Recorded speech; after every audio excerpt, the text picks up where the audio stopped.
আমরা এটা লজ্জায় কোথাও বলতে পারি না। এখন আমাদেরকে যদি একটা বসার ব্যবস্থা করে দিছে, এখন মানুষের কাছে যাওয়ার জন্য যদি একটা গাড়ির ব্যবস্থা করে দেয়, তাইলে আমাদের জন্য একটু সুবিধা হয়, মানুষের কাছে একটু যাইতে পারি। এই মহান জাতীয় সংসদের কোন সদস্য আমরা ট্যাক্স ফ্রি গাড়ি নেব না। মাননীয় সংসদ সদস্য নিশ্চয়ই অফিস পেয়ে খুশি হয়েছেন, আবার গাড়ি না পেলে নাখুশ হবেন। তো সেই জন্য কিভাবে কি করা যায় সংসদ সদস্যদের যানবাহনের ব্যবস্থা, সেটা আলাদাভাবে আলাপ আলোচনা করে সরকারি দল বিরোধী দল একটা বিহিত ব্যবস্থা করার জন্য আমি মাননীয় প্রধানমন্ত্রীকে অনুরোধ জানাচ্ছি। হাসনাত আব্দুল্লাহ বলে ফেলেছে, সাথে সাথে না না বললে আমি বেশি খুশি হইতাম। আমি চিন্তা করেছিলাম যে এত বড় খবরের পরে বিরোধী দল থেকে কিছু মিষ্টি খাওয়াই দিব, কিন্তু এখানে এসে বাধাগ্রস্ত হয়ে গেছি, পারলাম না, একটা ধাক্কা খাইলাম। মাননীয় স্পিকার, আপনাকে ধন্যবাদ। আমি সবসময় হচ্ছে বিভিন্ন মানে বিরোধিতার জন্য দাঁড়াই। আজকে থ্যাংক ইউ জানাচ্ছি যে আজকে এই ধরনের একটা সিদ্ধান্ত নিয়েছেন। আমার এই অপোজিশন থেকে আপনাদের সবাইকে থ্যাংক ইউ জানাচ্ছি যে একটা বসার অন্তত জায়গা হয়েছে। আমরা লজ্জায় একটা কথা বলি না। এখন এই পার্লামেন্টের সেকেন্ড মোস্ট জুনিয়র হিসেবে একটা কথা বলছি মানে আপনাদেরকে, সেটা হচ্ছে যে আমাদের একটা ইউনো মহোদয়ের একটা গাড়ি থাকে, উপজেলা চেয়ারম্যানের একটা গাড়ি থাকে, আমরা ভাড়ায় গাড়ি চালাইতে হয়। আমাদেরকে যদি আমরা লজ্জায় এটা বলতে পারি না, এটা লজ্জায় কোথাও বলতে পারি না।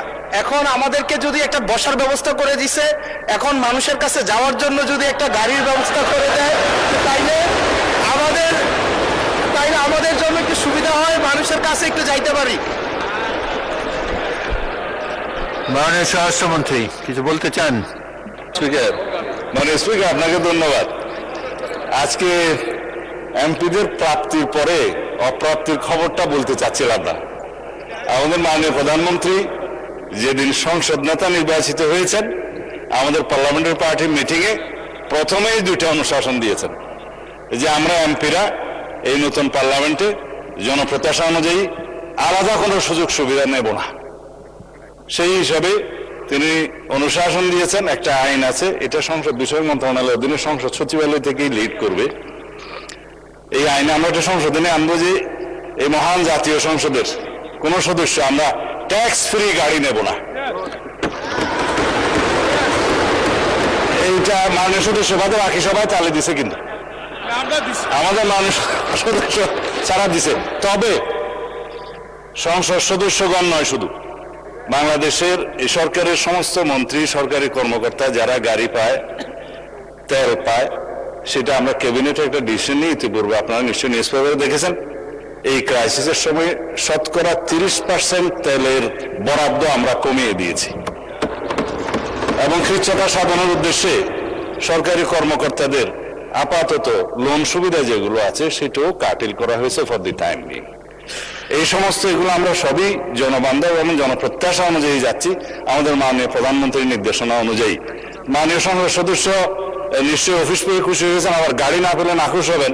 তো সেই জন্য কিভাবে কি করা যায় সংসদ সদস্যদের যানবাহনের ব্যবস্থা, সেটা আলাদাভাবে আলাপ আলোচনা করে সরকারি দল বিরোধী দল একটা বিহিত ব্যবস্থা করার জন্য আমি মাননীয় প্রধানমন্ত্রীকে অনুরোধ জানাচ্ছি। ধন্যবাদ মাননীয় স্পিকার। মাননীয় বিরোধী দলের নেতা বলুন। একজন সদস্য তিনি এই দাবিটা সামনে এনেছিলেন, ট্রেজারি বেঞ্চ থেকে এটাকে কগনিজেন্সে নিয়ে বাস্তবায়নের উদ্যোগ নেওয়ার জন্য আমি ধন্যবাদ জানাই। তবে একটা কথা আছে যে ছোটদেরকে কখনো না বলতে নাই, তাদের আবদারে সবসময় হা বলতে হয়। হাসনাত আব্দুল্লাহ বলে ফেলেছে, সাথে সাথে না না বললে আমি বেশি খুশি হইতাম।